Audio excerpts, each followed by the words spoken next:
सारखं या पाण्यानं कड लावली का माय पुरुची ते काय गे पड म्हणलं तो आपण ना पडू नको म्हणलं तर बाई एवढं पडाले झपझप घराच्या बाहेर निघू देणार तरी माणसाला एक कामाचं नाही जाऊ नको म्हणलं तरी बाहेर चलास हा नुसतं भिजू भिजू याला तिथं वाळत त्या कपडे उन्हाचा पत्ता नाही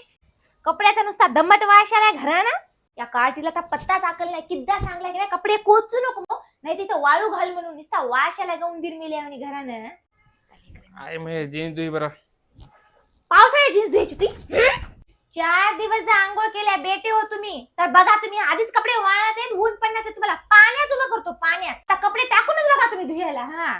किती बी निर्मळ करा किती बी पुसून घ्या नुसतं व्हायचं ये पाय घेऊन ये काय फरशी गदळी करायला रे पुसून घेऊन मेलो मी आई मांजराचे पाय होते मांजराचे पाय एवढे लिहातात मांजराचे पाय एवढे लिहातात